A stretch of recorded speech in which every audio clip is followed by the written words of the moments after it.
வணக்கம். ஷயனம். நம்முடைய பலவீனத்தினையும் மீறி நாம் செயல்பட முயற்சி செய்ய வேண்டும். முயற்சி திருவினை ஆக்கும். எப்போது முயற்சி செய்ய வேண்டும்? வயதானதுக்கு அப்புறமா? இல்லை. இறைவனை சிக்கென பிடித்து கொள்ள வேண்டும். நமக்கு ஒரு கஷ்டம் வரும்போது தான் நாம் இறைவனை நினைக்கிறோம். இறை சக்தியை தேடுறோம். எங்கே இருக்கு அப்படின்னு. அப்போ நாம் என்ன வேண்டுறோம்? கைலைநாதனே காப்பாற்று, கிருஷ்ணா காப்பாற்று, முருகா காப்பாற்றுன்னு ஓடுறோம். எங்கெங்கேயோ ஓடுறோம் ஓடுறோம் ஓடுறோம் ஓடிக்கொண்டே இருக்கின்றோம். அதற்கு முடிவே இல்லை. திரும்பிய பக்கம் எல்லாம் நம்ம பார்க்குறக்கு எல்லாருமே நமக்கு நல்லவங்க தான். ஆனால் தெரியாது. சரியான ஆள்கிட்ட நாம் இன்னும் போய் சேரலைங்கிற அந்த எண்ணமானது உங்களுக்கு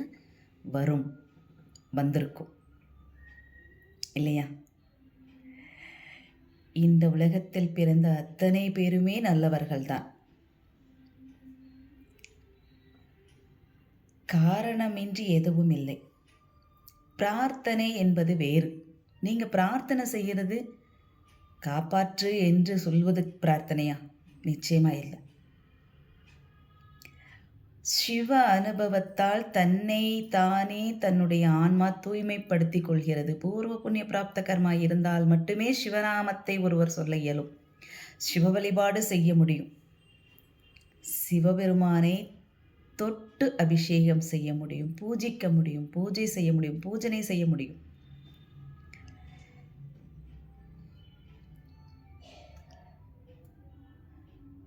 சிவன் அவன் என் சிந்தையுள் நின்றதனால் அவன் அருளாலே அவன்தாள் வணங்கி. அப்பா ஈஸ்வரா, எல்லாரும் சொன்னாங்க உன்னை கும்பிட்டா சோதனையை கொடுப்பேன்னு சொல்லி. அந்த சோதனையை கொடுக்கறதே என்ன பக்குவப்படுத்துறதுக்குதான்னு எனக்கு தெரியலை இத்தனை நாளாக. எல்லாரும் சொல்கிறத நான் கேட்டேன். ஐயோ, சிவபெருமானை கும்பிட்டா இவ்வளோ சோதனை வரும்னு தெரியலையே எனக்கு. ஆனால் நான் சோதனை மேலே சோதனை அனுபவிச்சுட்டே இருக்கேனேன்னு சில பேர் வருத்தப்பட்டு சொல்கிறத நான் கேட்டிருக்கேன். என்கிட்டயே சொல்லியிருக்காங்க. சோதனை என்பது ஒருவரை சாதனை செய்வதற்கு உண்டான முதல் பயிற்சி, பக்குவப்படுத்தக்கூடிய நிலை. அந்த பக்குவப்படுத்தக்கூடிய நிலை எதன் மூலமாக வரும்? சோதனை செஞ்சாதானே வரும். செருப்பில்லாமல் நடந்தாதான் அந்த செருப்போட அருமை என்னன்னு நமக்கு தெரியும். நடக்க நடக்க தன்னுடைய பாதம் தேய தேய தேய நம்முடைய நாயன்மார்களும் ஆழ்வார்களும் நம்முடைய தர்மத்தை வளர்த்தார்கள். வெயிலோட அருமை நிழலுக்கு தானே தெரியும். அது மாதிரி நம்ம வெயிலில் செருப்பு போடாமல் நடந்தால் தான் அதனோட கஷ்டம் என்னன்னு நமக்கு தெரியும். சனி பகவானுடைய சோதனை சாதாரணமல்ல. அதையும் மீறி கடுமையாக சோதனை தருபவர் கேது பகவான். கேது பகவானை பொறுத்தவரை கையேந்த விடுவார். பல அவமானங்களை கொடுப்பார், பல அசிங்கங்களை கொடுப்பார். ஊர் விட்டு துரத்தி விட்டுவார், நாடு விட்டு நாடு கூட துரத்துவார். யாசகம் எடுத்து இருக்கக்கூடிய நிலையில் கொண்டு விடுவார். பின்புதான் அவர் ஞானத்தை கொடுப்பார்.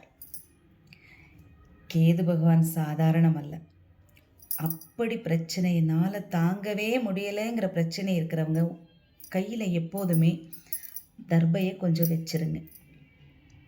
தர்பையை வச்சுருந்தீங்கன்னா கேது பகவானால் வரக்கூடிய சில நிகழ்வுகள் பெரிய அளவில் பாதிக்காமல் இருக்கும். முயற்சி பண்ணி பாருங்கள். ஷயனம்.